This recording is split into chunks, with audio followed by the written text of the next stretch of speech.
कश्मीर एक ऐसा नाम जिसके जिक्र के आर्ट से ही ढेरों सवाल अंदर उमड़ने लगते हैं, जिनके जवाब भी हैं और नहीं भी।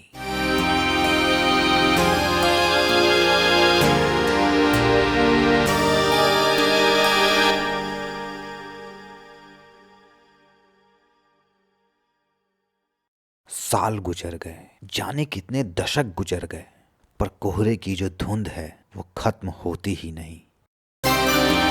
कश्मीर की पहचान क्या है? कश्मीर का वजूद क्या है?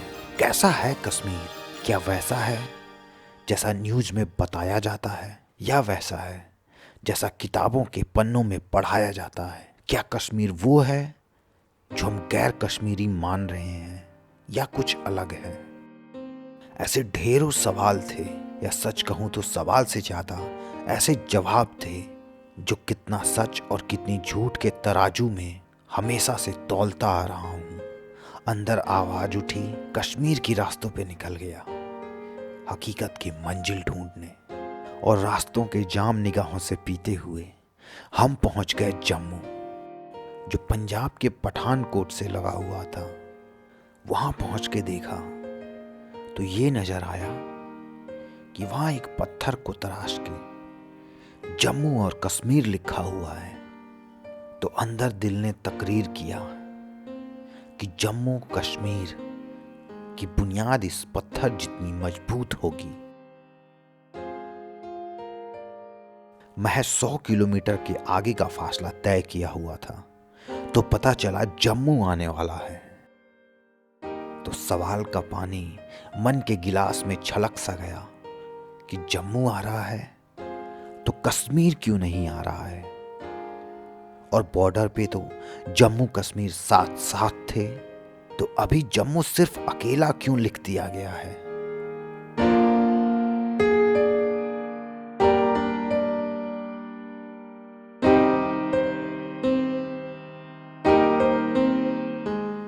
रास्तों में जम्मू आया भी, और जम्मू की पहाड़ियों से हम गुजरने भी लगे।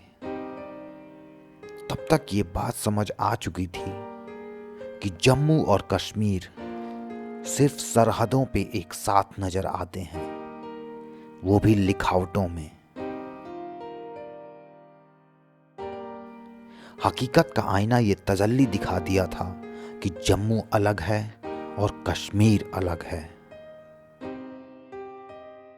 आगे मंजिल की तरफ जाते हुए दिल आतुर था कि अभी कश्मीर आएगा, अभी कश्मीर आएगा। क्योंकि जैसे जैसे जम्मू से हम दूर हो रहे थे, बड़े बड़े हथियार लेके सड़क किनारे तो कभी चौराहे पे खड़े फौजियों की तादाद हर कुछ फासले पे दिखती जा रही थी और बढ़ती भी जा रही थी। लेकिन कश्मीर था कि हमसे दूरियां बना के रखा था।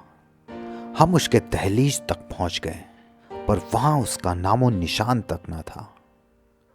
क्योंकि कश्मीर में कश्मीर नाम का कोई जगह नहीं है, जैसे जम्मू में जम्मू नाम का शहर है। कश्मीर की एक तस्वीर जहन में सालों से बनी हुई थी कि कश्मीर में ऊंचे ऊंचे पहाड़ होंगे, समतल जमीनों का निशान होने का जरा सा भी ख्याल ना था। पर जब कश्मीर की चौखट संगम पे हम पहुंचे तो आंखें हैरान सी रह गईं। ठंड काफी थी, पेड़ सूखे नहीं थे वहां पे, पर उनके शाखों पे पत्तियां गुमनाम थीं। ठीक वैसे ही जैसे जम्मू और कश्मीर सरहद पे एक साथ थे, पर दोनों के बीच फासला इतना था कि उनके साथ होने की निशानियां भी गुमनाम सी थीं। पर संगम पे समतल जमीन की निशान ही नहीं, बल्कि जहां तक नजर जा रहा था वहां तक वजूद था। आशियानों की तस्वीर कुछ यूं झलक रही थी कि घर और लकड़ी का अटूट राबता हो कश्मीर में। ईंट की दीवारें आंखों में उतर तो रहे थे, लेकिन उनका वजूद बहुत कम था, उनकी संख्या बहुत कम थी। दुकानों के नाम में केसर की खुशबू मिलाया गया हुआ था। कोई दुकान केसर राजा, कोई दुकान केसर दहलीज, किसी दुकान का नाम केसर का कालीन था। आंखें चौंक उठी थीं केसर के खत्म ना होने वाले दुकानों की कालीन देखकर, जो रास्तों के दोनों किनारे बिछा हुआ था। केसर के अलावा और एक तस्वीर निगाहों में उतर रही थी, जो थी बैट बनाने वाली लकड़ियां, जिसे 2-2 फीट के साइज में काट कर सूखने के लिए रख दिया गया था। ये वही लकड़ियां थीं जिसे कश्मीर विलो कहा जाता है।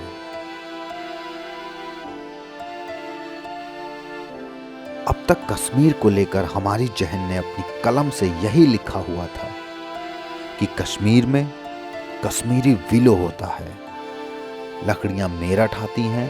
और अब निगाहों ने नया पन्ना जोड़ा कि कश्मीर सिर्फ लकड़ियां मेरठ ही नहीं भेजता, बल्कि वो बैट भी बनाता है। पर इन सबके अलावा एक बात सही थी, जो हम टीवी में अक्सर देखा करते हैं और लोगों से सुना करते थे। वो थी कश्मीर की ज़मीनों की हिफाजत के लिए, वहाँ अमन और सुकून कायम रखने के लिए तैनात फौज और फौजी।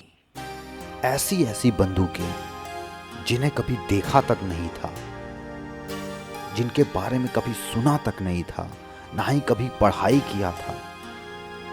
वो सारी बंदूकें हमारी आंखों के सामने घूम रहे थे। जो फौज थी उनके पास AK-47 से भी ज्यादा एडवांस वेपन थे, जिन्हें देख के एक अलग सा एहसास होता था अंदर। एक ऐसा एहसास जिसमें आप खुद को ये बताने लगते हैं कि तुम जिस जमीन पे हो वो बहुत ही नाजुक है। और ये एहसास काफी था अंदर सिहरन लाने के लिए। हमें कश्मीर में होने का एहसास हो गया था। हम आगे का फासला तय करते गए और पहुंचे श्रीनगर। श्रीनगर जो कि कैपिटल सिटी हुआ करता था जब जम्मू कश्मीर में 370 था और ये एक राज्य था। पर अब जम्मू कश्मीर की पहचान यूनियन टेरिटरी से हो गई है। रास्तों में डिवाइडर पे इंडिया के फ्लैग के तीनों कलर्स की लाइट ये बयां कर रही थी कि हम इंडिया में ही हैं। श्रीनगर के रास्तों से गुजरते हुए ऐसा लग रहा था कि मैं किसी मेट्रो सिटी के अंदर हूं। पर यह एहसास तभी झूठा हो गया जब 7 बजे और 8 बजे ही बंद पड़ी दुकानों का जकीरा हमारी आंखों में उतर गया। महज शाम के 7 और 8 ही बज रहे थे कि सारी दुकानें बंद सी पड़ी थी।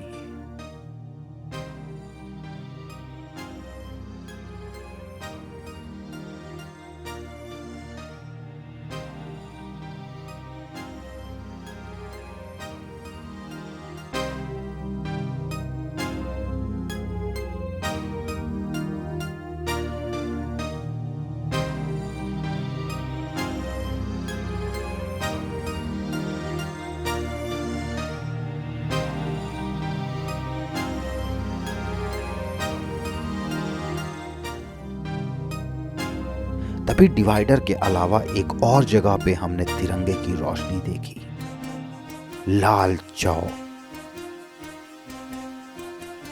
यकीनन हम श्रीनगर में पहली बार आए हुए थे, लेकिन उस जगह को देखते ही हम तुरंत पहचान गए कि ये लाल चौक है। पहली बार मैंने उस मीनार का दीदार किया जिसे हर बार देखा था जब टीवी से लेकर अखबार तक में लाल चौक का जिक्र हुआ करता था।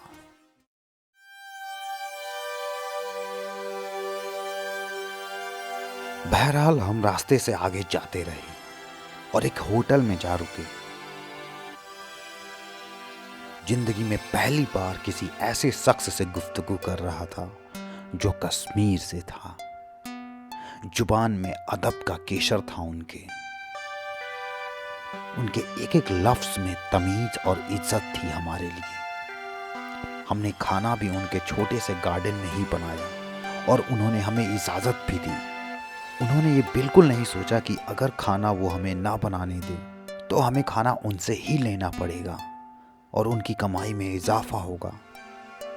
बल्कि उन्होंने हमें शाम को खाना गार्डन में बनाने की इजाज़त भी दी और अगली सुबह अपना किचन इस्तेमाल करने का हमसे गुजारिश भी किया। जहन में एक बात जो हमारे पहले से थी कि कश्मीर के लोग कहीं हमसे दूरियां बना के ना रहें, वैसा तो बिल्कुल नहीं था। हमें पहले ही दिन कश्मीर के लोगों में तमीज़, तहजीब, मोहब्बत नजर आई।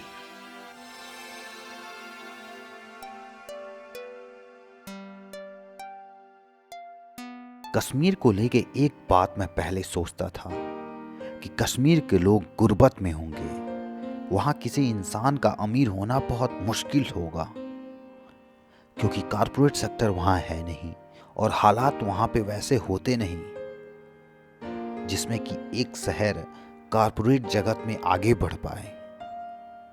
पर मैं और मेरी सोच गलत साबित हो गए जब मुझे ये मालूम हुआ कि कश्मीरी लोग सबसे ज़्यादा पैसा दो जगह खर्च करते हैं। एक तो वो अपना आशियाना बनाने में और दूसरा शादियों में। जिस जगह से मैं आता हूँ वहाँ पे शादियों में औसतन एक्सपेंसेस 15 से 20 लाख होता है, लेकिन कश्मीर में शादियों की बात करें तो कश्मीरी लोग अपने शादियों में करोड़ों रुपए खर्च करते हैं। वहाँ पे सोना एक बड़ा हिस्सा होता है खर्च करने का। वहीं बात घर की करें तो कश्मीर के घर कश्मीरियों के लिए एक रुतबे, शान और शौकत का हिस्सा होता है, इसलिए वो अपने घरों में करोड़ों रुपए खर्च करते हैं। कश्मीर में घरों में 8 से 10 करोड़ लगना एक बहुत ही आम बात माना जाता है।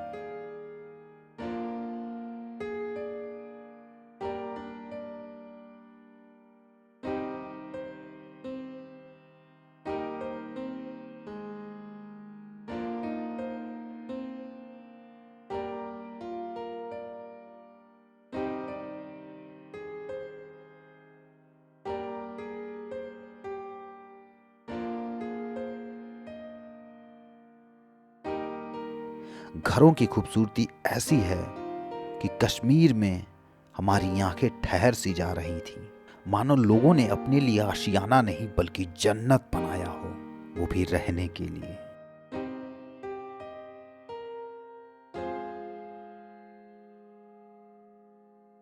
सर्दियों में बर्फ जहां एक तरफ लोगों को खुशी देती है, वही वहां के बाशिंदों के लिए तमाम मुश्किलें भी लाती है। पानी का पाइप में जम जाना ये सर्दियों में बहुत बड़ी समस्या है, जिसके लिए वहाँ पे पानी की टंकी जमीन के अंदर लगाया जाता है। इसके साथ ही वहाँ के घरों में एक खास कमरा होता है जिसे हमाम कहते हैं। हमाम की खासियत ये है कि उसके फर्श के नीचे 2-3 फीट का तहखाना सा होता है जिसमें आग जलती रहती है, जिसकी वजह से हमाम गर्म रहता है और आग की तपिश से फर्श टूटे ना, उसके लिए फर्श ग्रेनाइट से बनाया जाता है। कश्मीर को जितना खास मैं सोच रहा था उससे कहीं ज़्यादा खास है कश्मीर, कहीं ज़्यादा नायाब है कश्मीर, कहीं ज़्यादा खूबसूरत है कश्मीर।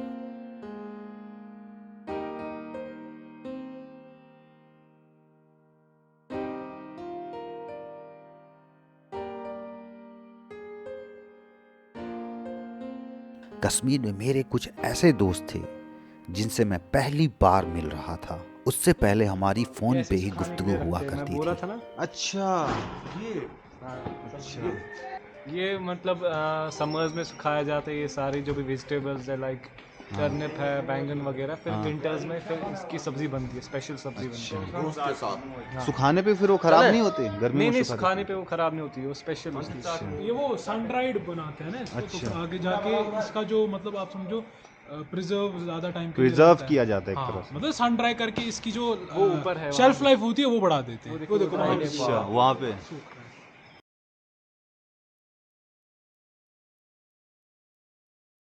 होता क्या है, फॉर एग्जांपल अगर आप उस तरफ पे जाएंगे अंदर से करके, तो कमरा जो है वो सब 4x4 है, जो भी साइज का रहता है। तो होता क्या है, यहाँ पे नीचे पे हम अपने जैसे फॉर एग्जांपल अगर आप यहाँ पे देखेंगे, ऑलरेडी वहाँ पे थोड़ा सा ना वो कोल जल रहे हैं, थोड़े से लकड़ी तो जल रही है, ठीक है। अभी ये उतनी नहीं जल रही क्योंकि अभी यूज में नहीं है, जब बैकग्राउंड डालोगे तो फुल फ्लेम पे चलती है। होता क्या है, जो ये कमरा का मटेरियल नॉर्मली हम अपने घरों में कंक्रीट वगैरह यूज करते हैं, ब्रिक्स वगैरह का यूज करते हैं, मगर जो ये एक स्पेशल कमरा होता है, इसमें दूसरा मटेरियल में ग्रेनाइट यूज कर लेते हैं, मार्बल टाइप का मटेरियल यूज करते हैं, जो आग पे जब रखते हैं तो फटता नहीं, इंस्टेंट वो गर्म हो जाता है ना। जब वो गर्म हो जाता है, ऊपर से आपका फर्श वर्श वगैरह होता है, कारपेट वगैरह होता है, कालीन इज वो हर एक कश्मीरी घर में आप देखोगे। आप बड़े से बड़े घर में जाओ, छोटे से छोटे घर में जाओ, कालीन रहेगा ही रहेगा। जब आप वहां पे रहोगे तो वो जो फिर नीचे से गर्मी रहती है ना, वो पूरे कमरे में डिस्ट्रीब्यूट हो जाती है और धीरे धीरे फिर वो पूरे एटमॉस्फेयर को भी गर्म कर देती है। तो मोस्टली होता यहाँ से सारे कमरों में गर्माहट जाती है। एक स्पेशल कमरा में, जैसे अगर आप यहाँ से देखोगे, वो खिड़की अटैच्ड है, जो मतलब इस दीवार के उस तरफ वो एक पूरा कमरा है। तो इसका जो पूरा फ्लोर है ना, वो बना नहीं रहता है कंक्रीट का या ब्रिक का, वो बना रहता है उस ग्रेनाइट से। हाँ, तो वो सोख लेता है वो गर्मी। ऐसे अगर आप यहाँ पे किसी भी मस्जिद में जाओगे, सेम आपको हर एक मस्जिद में मिलेगा। इसको बोलते हैं कश्मीर। फॉर एग्जांपल अभी अगर आप देखेंगे, यहाँ से पाइपलाइन जा रही है, वो स्ट्रेट करके अंदर जा रही है। ये मोटर से खींचना पड़ता है। मोटर भी रहता है, मगर मैं आपको बता रहा हूँ, अगर हम मोटर अभी फॉर एग्जांपल नहीं अगर हम इस्तेमाल करते हैं, तो भी पाइपलाइन तो उतनी लंबी है ही नहीं कि मतलब उसको फ्रीज होने का वो रहेगा। और अगर आप नोटिस करेंगे, जो ये पाइपलाइन बनी हुई है, इसी इससे पहले जो मैंने आपको बोला हमाम वाला कमरा, उसके क्लोज है, तो थोड़ी गर्मी यहाँ पे भी रहती है। तो ये कभी इसमें ना फ्रीज रहने का वो सीन नहीं रहता। तो ये all through out the year रहती है फुल फ्लो में, कोई टेंशन नहीं रहती कि मतलब ये फट जाए या फिर फ्रीज हो जाए, वो वैसा कोई दिक्कत रहता नहीं है। हाँ, कभी कभी ये हमाम उस कमरे को बोलते हैं जो गर्म रहता है। हाँ, हमाम तो वही कमरा होता है जिसमें हम ये जो हमेशा गर्म रहता है, ये लकड़ियां उसके लिए नीचे से वो नीचे से आग जलती है और वो गर्म कर देता है। इलेक्ट्रिक हमाम भी रहता है। अच्छा, इलेक्ट्रिक, लेकिन लाइट नहीं रहती है। एक्चुअली अभी क्या प्रॉब्लम था, मतलब आप समझो कुछ सालों तक यहाँ पे ना लाइट का उतना अच्छा सिस्टम नहीं होता था। मतलब फॉर एग्जांपल आप समझ लो, डेली बेसिस पे 2-2 घंटे के बाद लाइट चली जाती थी, 1 घंटे पे, कभी कभी रातों को 3-3 4-4 दिन लाइट नहीं होती थी। तो अगर आप यहाँ एक और चीज नोटिस करोगे, ऑलमोस्ट हर घर में आपको इन्वर्टर देखने को मिलेगा। अच्छा, क्योंकि मतलब जैसे अगर आप की मैं बात करूंगा, आप उतने प्रो नहीं, आपको तो रहती रहे लाइट। अगर मैं दिल्ली के किसी भी कोने में या नोएडा में भी चला जाऊंगा, 10 में से 8 घरों को तो इन्वर्टर पता भी नहीं होगा। हाँ एग्जैक्टली, हमें नहीं पता, हमें भी नहीं पता, बिकॉज यहाँ पे लाइट का हमें मतलब ऑलमोस्ट किसी को भी भरोसा नहीं है। मैं आपको ऐसे अभी तक। लेकिन अब जब से स्मार्ट मीटर वगैरह इंस्टॉल हो गए, इट हैज बीन मतलब रियली हेल्प। मैं आपको अपने इलाके जहाँ पे आपने मुझे उठाया था, राइट, तो अभी फिलहाल 5 दिन से हमें लाइट गई नहीं है, टोटल 24 आवर्स रहती है। और ये रहता है कि मतलब क्वालिटी, मतलब जो मतलब आप स्ट्रेंथ कह सकते हैं एक हिसाब से लाइट की जो होती है, बहुत ज़्यादा अच्छी होती है। अभी तक फॉर एग्जांपल अगर मैं ट्रांसफार्मर का यूज़ करते थे, उसमें स्टेप्स होते हैं कि मतलब पावर आउटेज कितना लेता है। अभी तक हमें वो अगर फुल पे भी हम रखते थे, तब भी हमें 200 किलोवाट पर आवर से ज़्यादा नहीं आता था, ठीक है। तो अब अगर हम पहले ही स्टेप पे रखते हैं, वो 200 आ जाता है। दे रहा है। हाँ, तो क्वालिटी एंड जो मतलब टाइम जो मतलब देता है इलेक्ट्रिसिटी का, वो बहुत ही ज्यादा इंप्रूव हो गया। मिनिमम 200 तो चाहिए ही ना केवी। हाँ, जो वुड होता है, वॉलनट और कील एक लेता है। अब तो सब लेट से हो जाता है। वॉलनट जो अखरोट बोलते हैं, अखरोट के पेड़ से ही घर बनता है यहाँ पे। दरवाजा मतलब फर्निशिंग्स होती है, कभी आपका टेबल भी बन जाता है, आपके दरवाजे बनते हैं। अच्छा, यहाँ पे हमें एक और चीज होती है, जो सीलिंग रहती है हमारी, उसमें भी आप पैटर्न एक देखोगे। मुझे अभी उसका नाम, गासिब उसका नाम क्या था, जो ना सीलिंग पे पैटर्न बनाते हैं, खत्म पर।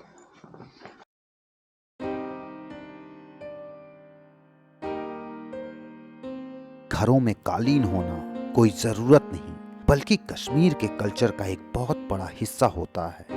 हर कश्मीरी अपने घर में कालीन जरूर रखता है, और ये कालीन काफी महंगे होते हैं। 1 लाख का कालीन एक कमरे के लिए होना एक बहुत ही आम बात है कश्मीर में। इन कालीन की कीमत इसलिए इतनी महंगी होती है क्योंकि इनकी बुनाई में काफी वक्त लगता है और इसकी बुनाई हाथों से की जाती है। एक कालीन थी जिसकी कीमत 30 लाख रुपए थी, जिसकी बुनाई करने में 10 लोग लगे, वो भी 3 साल तक। 10 लोग रोज उस कालीन की बुनाई करते, लगातार 3 साल तक वो बुनाई करते रहे। फिर जाके वो कालीन तैयार हुआ। कालीन कश्मीर के व्यापार का एक बहुत बड़ा हिस्सा है। देश विदेश से कालीन लेने लोग कश्मीर जाते हैं। कश्मीर के बाशिंदों ने बताया कि यूरोप से, अमेरिका से, बहुत सारे जगह से लोग कश्मीर आते हैं कालीन लेने के लिए। कश्मीर की कालीन दुनिया भर में मशहूर है। कालीन की बड़ी बड़ी फैक्ट्रीज आपको कहीं नजर नहीं आएंगी कश्मीर में। वो इसलिए क्योंकि कालीन की बुनाई एक जगह न होके गांव-गांव में होती है। होता यह है कि गांव में कारीगर होते हैं, वो अपने घरों में ही कालीन की बुनाई करते हैं और जब कालीन तैयार हो जाता है तो उसे कंपनीज को सौंप देते हैं। इससे ये होता है कि कारीगर को गांव छोड़ के शहर नहीं आना पड़ता और सर्दियों के दिनों में आगमन हद से ज़्यादा मुश्किल हो जाती है। इससे ना तो गांव के कारीगरों को अपना घर और ज़मीन छोड़ के शहर आना पड़ता है और ना ही उन्हें शहर में किराए का बोझ उठाना पड़ता है। कश्मीर में वर्क फ्रॉम होम बहुत पहले से है, लेकिन अब कालीन के काम में मिलावट आ चुकी है और सिर्फ काम में ही नहीं, इसके बाजार में भी। कालीन महज फर्श पे बिछने का एक चादर नहीं होता, बल्कि जीवन शैली है कश्मीर की, जिसकी रूह बसती है हाथ की बुनाई में, जिसकी जगह अब मशीनों ने लेना शुरू कर दिया है।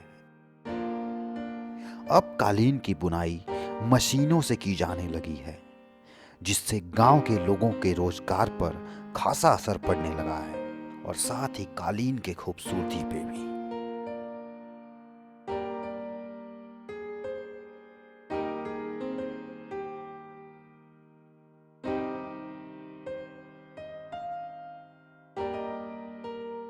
व्यापारी अब मशीनों से कालीन बना के बाजार में हाथ से बुनी हुई कालीन के नाम पर बेचने लगे हैं और जो इंसान तजुर्बेदार नहीं है उसके लिए ये फर्क करना बहुत मुश्किल हो जाता है कि कौन सी कालीन हाथ से बुनी हुई है और कौन सी मशीनों से।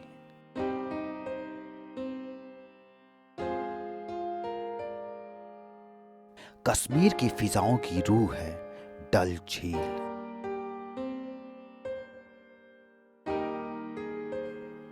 डल झील जिसमें आसियाने नाव पे तैरते हैं, ये सुना था पर नजरों से देखा भी। कश्तियों पे आसियाने इतने खूबसूरत बने हुए थे कि मानो सब जन्नत की तस्वीर में रंग भर रहे हों। रास्ते पीछे छूटते जा रहे थे, लेकिन डल झील है कि हमारा दामन छोड़ने का नाम ही नहीं ले रहा था। जहां तक निगाहें दीदार कर पा रही थीं, वहां तक पानी ही पानी था। खुद से नजरें सवाल कर गईं, ये झील है या कोई दरिया या कोई समंदर? पर जवाब तो यही है कि डल झील एक झील ही है, लेकिन 40 स्क्वायर किलोमीटर के दायरे में फैला हुआ है। इसलिए ये झील झील नहीं बल्कि कभी समंदर नजर आता है तो कभी एक दरिया नजर आता है। ये इस कदर फैला हुआ है कि चलते चलते घंटों गुजर जाते हैं, पर डल झील हमारा दामन नहीं छोड़ता है। कुदरत ने डल झील कश्मीर को विरासत में दिया और कश्मीर के लोगों ने वक्त के रास्ते पे बदलते जमाने के साथ भी अपनी विरासत को महफूज रखा। डल झील के किनारे काफी लंबा साइकिल रेस का ट्रैक भी बना हुआ है। ये देख के हम हैरान रह गए, क्योंकि इतना खूबसूरत ट्रैक शायद ही कहीं हो।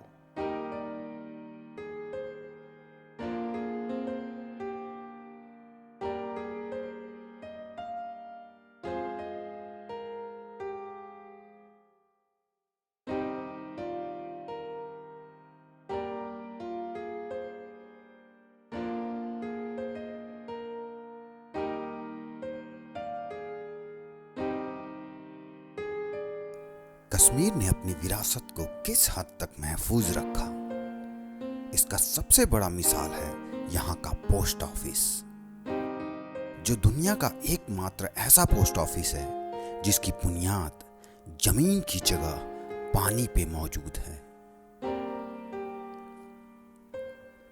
और ये कई दशकों से वक्त के लहरों से टकराते हुए भी अपने पते पे तैरता रहा है। डल झील के ऊपर तैरता ये पोस्ट ऑफिस 1970 में खुला था और मौजूदा वक्त में भी पूरी तरह से मुकम्मल है। इसने पिछले 50 साल का मॉडर्नाइजेशन की आंधी देखी, पर खुद को उस आंधी में बहने ना दिया और ना ही किसी तरह की तब्दीलियों को अपने ऊपर आने दिया।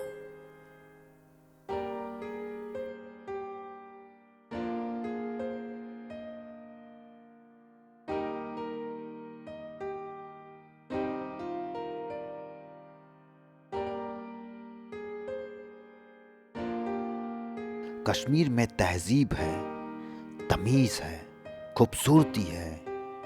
कश्मीर की सुबह कहवा से होती है और शाम सुनसान राहों से और बंद पड़े दुकानों से।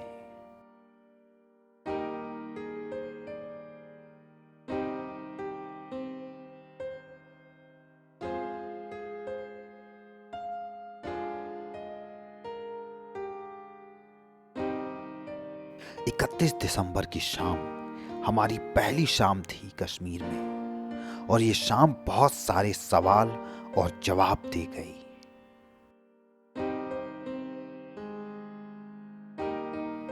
जिस वक्त पे दिल्ली रोशन रहता है, घरों से लोग बाहर निकलते हैं घूमने के लिए, दुकानें रोशन रहती हैं, उस वक्त में कश्मीर में रास्ते वीरान और दुकान बंद पड़े रहते हैं।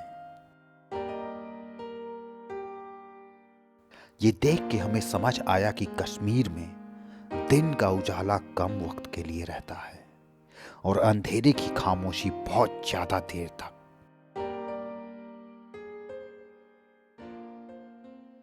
चप्पे चप्पे पे फौज तैनात दिख रही थी, जिससे हम महफूज तो महसूस कर रहे थे, पर साथ में यह भी एहसास हो रहा था कि ये दुनिया वैसा नहीं जैसा इंडिया के दूसरे हिस्सों में है।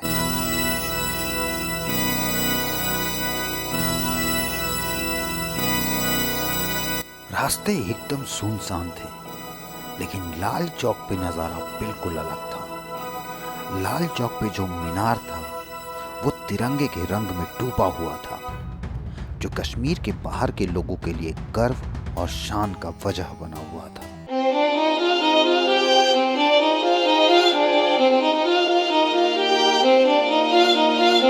लाल चौक पे इतनी सिक्योरिटी थी कि देख के लग रहा था मानो अगले ही पल कुछ होने वाला है, क्योंकि लाल चौक सिर्फ एक चौक नहीं, लाल चौक एक दास्तां है जिसमें खुशी है, गम है, गम की तारीखें हैं, गम के साल हैं, शिकायतों का फर्श है, गुजारिशों का आसमान है, इंतजार का सुबह है, इंतजार का शाम है। लाल चौक सिर्फ एक चौक नहीं, एक किताब है, किसी के लिए विरोध का, किसी के लिए क्रांति का। रेड स्क्वायर 1917 में व्लादिमीर लेनिन ने राजशाही पावर को सीज करने की ऐलान मॉस्को के एक जगह से किया। उसका नाम था रेड स्क्वायर। रेड स्क्वायर रसिया में डेमोन्स्ट्रेशन, प्रोटेस्ट, रिवॉल्यूशन के साथ साथ ट्रेड का भी एक सेंटर पॉइंट है। 1917 के बाद कश्मीर के लेफ्ट विंग के लोगों ने रेड स्क्वायर से प्रभावित होकर लाल चौक को लाल चौक का नाम दिया, जो उस वक्त के कश्मीर के राजा हरी सिंह के खिलाफ विद्रोह के तौर पे देखा जा रहा था। इसके साथ साथ लाल चौक कश्मीर में ट्रेड सेंटर के तौर पे भी अपनी पहचान बनाए रखा। 1948 में इंडिया के first prime minister Jawaharlal Nehru ने लाल चौक से ही कश्मीर के लोगों को संबोधित किया था। 1980 में बजाज इलेक्ट्रिकल्स ने लाल चौक पे क्लॉक टावर बनाया।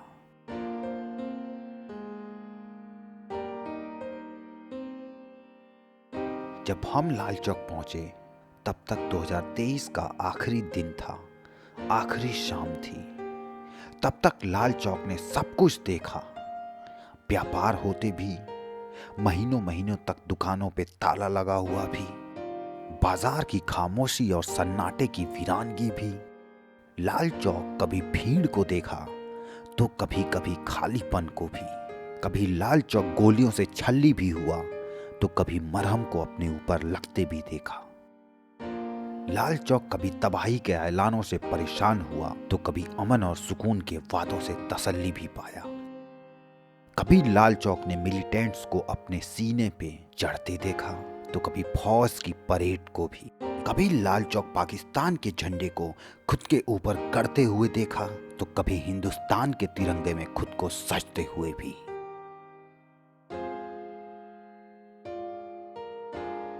लाल चौक से लगभग 11 बजे हम डल झील की ओर निकले। डल झील पे न्यू ईयर का कार्निवल हो रहा था। सुबह सुबह जब हम डल झील का सैर पे निकले थे तो हमें ये चीज नजर आई थी कि वहां पे कोई कार्निवल होने वाला है और हम उस वक्त डल झील उसी कार्निवल पे जाने के लिए निकले थे ताकि न्यू ईयर सेलिब्रेट कर सकें। दिन में डल झील जितना रोशन था, रात को उतना ही अंधेरे में डूबा हुआ था। जो भी शख्स नजर आ रहे थे वो सैलानी ही थे, कश्मीरी बाशिंदे ना के बराबर थे। ऐसा लग रहा था जैसे अगले कुछ घंटों में न्यू ईयर नहीं बल्कि बेवजह दिन और तारीख ही आने वाली है। कार्निवल हो रहा था इस बात से ऐसा बिल्कुल ना समझें कि पूरा डल झील हंसी खुशी के चादर में ढका हुआ था। पूरे डल झील पे अंधेरा ही अंधेरा था, बस उसके किनारे रास्ते पे रोशनी थी। कार्निवल के लिए 2 बोट्स को सजाया गया था जहां पे थोड़े बहुत लोग थे, वो भी गिनती के लगभग 50 लोग होंगे। लेकिन ताज्जुब की बात ये थी कि वहां कमांडोज की मौजूदगी 50-100 की थी। वो कार्निवल सैलानियों के लिए तो एक तसल्ली की बात थी कि कश्मीर में कोई तो जगह है जहां पे न्यू ईयर को सेलिब्रेट किया जा रहा है, पर वो वहां के हवा, पानी और जमीन के वीरानेपन को जलसे में तब्दील करने के लिए काफी नहीं था। बहुत सारे सैलानी ये कहते मिले कि यहाँ तो कुछ भी नहीं है, पता ही नहीं चल रहा कि न्यू ईयर की नाइट है। कश्मीर ने इतनी वीरानगी और खालीपन को देख लिया है कि उसे हर जलसा बंद कमरे में मनाने की आदत सी हो गई है, या सच कहें ये उनके लिए एक रिवाज बन गया है।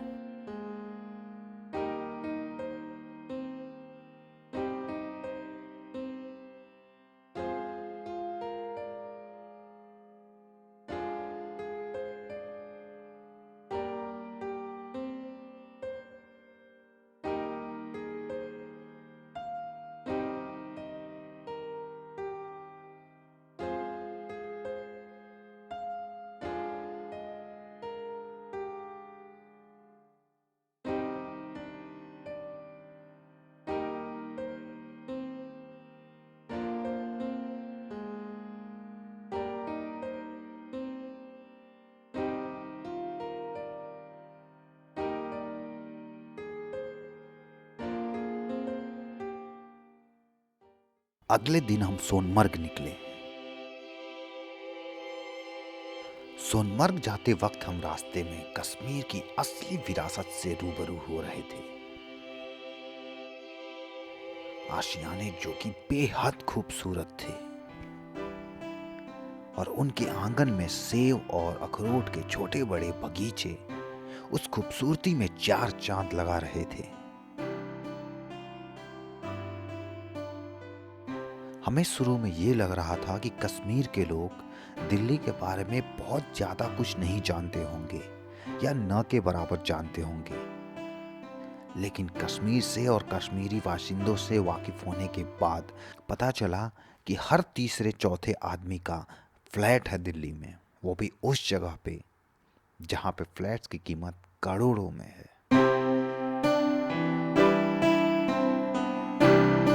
कश्मीर जितना खूबसूरत है उतना रईस भी है।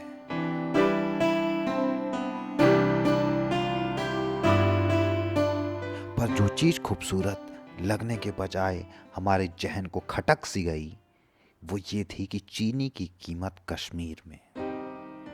चीनी की कीमत हमें वहाँ तब पता चली जब हम किसी चाय की दुकान पे रुके। वहाँ पे चाय की कीमत लगभग 15 रुपये थी। हमने उनसे पूछा भी तो उन्होंने बताया कि यहाँ पे चीनी की कीमत 60 रुपये है और दूध की भी कीमत आपके दिल्ली से बहुत ज़्यादा है, जिसकी वजह से यहाँ पे चाय हमें महंगा बेचना पड़ता है। और अगर आप सही तुलना करेंगे तो आपको चाय दिल्ली से सस्ती पड़ेगी।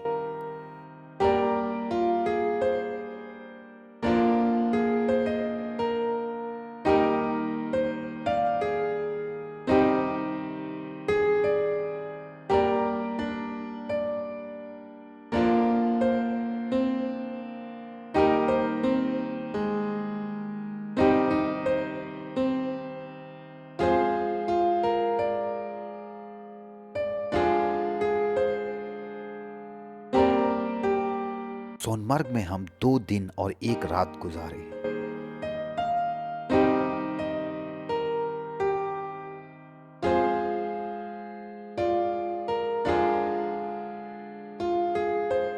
सोनमर्ग में जाके कुछ ऐसे कश्मीरी लोगों से भी मिले जो दिल्ली का नाम पहली बार सुन रहे थे।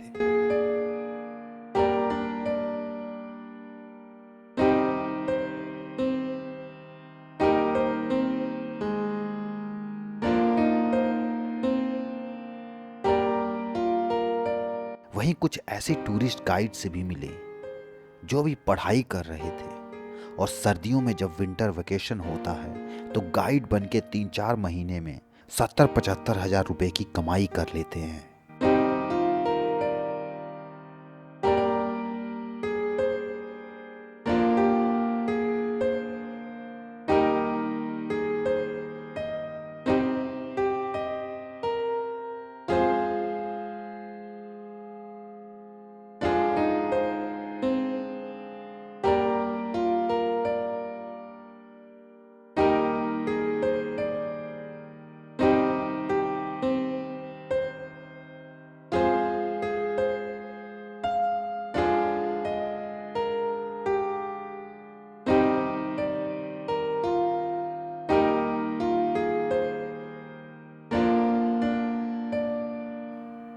दूसरे दिन लौटते वक्त हमें पुलवामा नाम का बोर्ड दिखा। रोएं सिहर गईं बस बोर्ड देख के।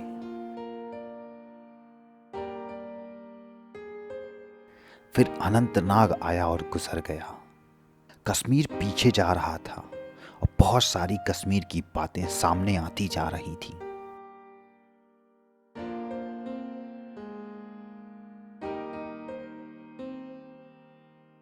कश्मीर के बाशिंदे मिलिटेंट्स और मिलिटेंसी को बुराई नहीं मानते और अच्छाई भी नहीं मानते, वो बस उन्हें मिलिटेंट्स मानते हैं। कश्मीर की दुकानों से जब कुछ चीज़ें हमने खरीदी और पेमेंट के लिए उनके नंबर लिया तो पता चला कि किसी का नाम मोहम्मद आसिफ पंडित था, तो किसी का नाम वसीम महाजन, तो किसी का नाम रिजवान चौधरी। मैं हैरान हुआ और मेरे साथ के लोग भी, और इतना हैरान हुए हम लोग कि पूछने पे मजबूर हो गए कि आपके सेकंड नेम का वजूद किसी और मजहब से क्यों है। फिर उन्होंने बेझिझक ये बयान किया कि उनके एंसेस्टर्स किसी और मजहब के हुआ करते थे। वक्त के रास्ते पे कन्वर्जन हुआ और उनका नाम बदल गया पर उपनाम नहीं। कश्मीर में शराब का नामो निशान नहीं मिलता। शहरी बासिंदों ने बताया कि दूर कहीं 1-2 दुकान मिल जाएंगे जहां शराब मिलती होगी, पर कश्मीर में शराब के व्यापार से लोग कोसों दूर हैं। कश्मीर के बासिंदे मौजूदा सरकार की तारीफ करती दिखी। जब भी कभी राजनीतिक मामलों पे किसी बाशिंदे से जिक्र हो गया, वो ये बयां करने लगे कि अभी जो सरकार है वो कश्मीर में बहुत इंफ्रास्ट्रक्चर डेवलपमेंट कर रही है, और वहीं यहाँ के लोकल हुकूमतें जो पहले थीं वो ना के बराबर भी काम नहीं करती थी और उनकी प्रॉपर्टीज फॉरेन में बेहिसाब होती थी। कश्मीरी बाशिंदे यहाँ तक बयां करते कि जब भी कभी गांव के बाशिंदे प्रोटेस्ट करते सड़क, बिजली, पानी के लिए, तो हुकूमतें खुद ही छोटे मोटे धमाके करा के पहले बगावत को शांत करते, फिर कर्फ्यू जैसे हालात बना देते। कश्मीरी बाशिंदे इंडिया को बहुत अच्छा मानते हैं और बाकी राज्यों से गए लोगों से पूरी शिद्दत से सरोकार रखते हैं, लेकिन वो खुद को और कश्मीर को इंडिया से अलग देखते हैं और अलग देखना चाहते हैं। कश्मीर के आवाम को जितना समझ पाया मैं, उससे ये पता चला कि उन्हें पता है कि इंडिया बहुत अच्छा है, इंडिया के लोग बहुत अच्छे हैं, इंडिया की हुकूमत उनके लोकल गवर्नमेंट से कहीं ज़्यादा अच्छी है, लेकिन वो खुद को और कश्मीर को इंडिया से जोड़ नहीं पाते। वो खुद को जुदा मानते हैं और अलग देखना भी चाहते हैं। वो एक तरफ इंडिया की फौज की तारीफ भी कर रहे थे वहां अमन और सुकून को बनाए रखने के लिए, पर वो खुद को और कश्मीर को इंडिया से अलग मानते हैं। एक चौराहे पे हम चाय पी रहे थे और उसी चौराहे पे सीआरपीएफ के जवान एक कार की तलाशी कर रहे थे। मैं और मेरे साथ के लोग थोड़े सहमे हुए देख रहे थे, क्योंकि आर्मी की तलाशी हम पहली बार देख रहे थे। चाय वाले ने बताया कि कल तलाशी में फर्जी नोटों की कई सारे बैग पकड़े गए। तलाशी जरूरी है, अगर आर्मी ऐसे तलाशी ना करे तो कितना कुछ गलत होगा कश्मीर में। इंडिया की आर्मी है तभी तो अमन कायम है कश्मीर में। ये लाइन हमारे दिमाग में घर कर गई कि इंडिया की आर्मी है तभी अमन कायम है कश्मीर में।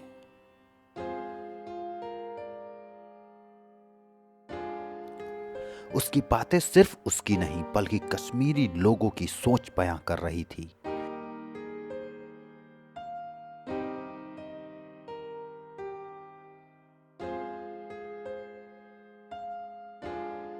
मैं या मेरी टीम जब भी इंडियन आर्मी के जवान को देखती तो हमें ऐसा एहसास होता कि हमारे देश के रखवाले खड़े हैं। हम उनसे मिलते, उनको प्रणाम करते, उनके पैर छूते।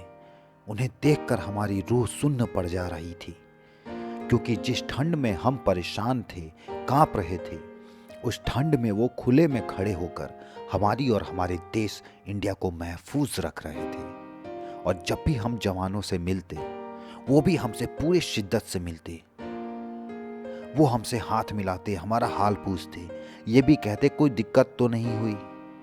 उनसे मिलके हमें महफूज होने का यकीन हो जाता।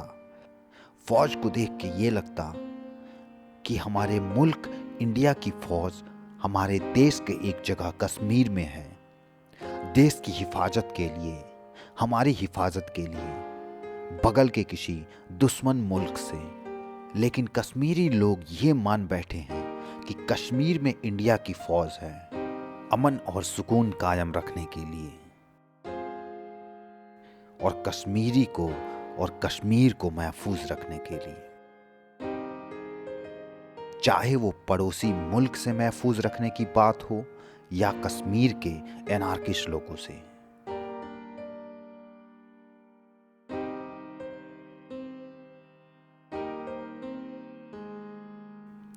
बात वहीं पे ठहर जाती है कि वो कश्मीर और खुद को इंडिया नहीं, इंडिया से अलग मानते हैं। ये मुझे उनके अंदर की एक बीमारी नजर आई, जो उन्हें न जाने क्यों समझदारी नजर आती है। पर वहीं मैं कुछ ऐसे बच्चों से भी मिला जो 11th और 12th के स्टूडेंट्स थे और काफ़ी समझदार थे। उन्होंने बयां किया कि कश्मीर जन्नत तभी तक है जब तक कश्मीर इंडिया में है, और कश्मीर में जो भी उपद्रव होता है वो सब या तो यहाँ के लोकल लीडर्स द्वारा फंडेड होता है या फिर बगल के मुल्क द्वारा, वरना यहाँ की आम जनता व्यापार और तालीम परस्त लोग हैं। जो नई जनरेशन कश्मीर की है या आने वाली है, उन्हें देखकर समझकर ये तस्वीर बहुत साफ हो जाती है कि अगले 20 सालों में कश्मीर और कश्मीरी आवाम की रूह, उनका दिल इंडिया में इस कदर घुल जाएंगे कि कश्मीर का वजूद वैसा ही होगा जैसा उत्तर प्रदेश, दिल्ली, हिमाचल या उत्तराखंड या किसी और राज्य का है। जितना ज़्यादा एजुकेशन कश्मीर में होगा, जितना ज़्यादा व्यापार कश्मीर से बाकी राज्यों की ओर बढ़ेगा, जितना ज़्यादा कश्मीर के बाशिंदे और राज्यों में आना जाना शुरू करेंगे, जितना ज़्यादा और राज्यों से लोगों का हुजूम कश्मीर में जाएगा, रहेगा, उतना ही कश्मीर और वहाँ के लोग खुद को और कश्मीर को इंडिया में समाया हुआ महसूस करेंगे।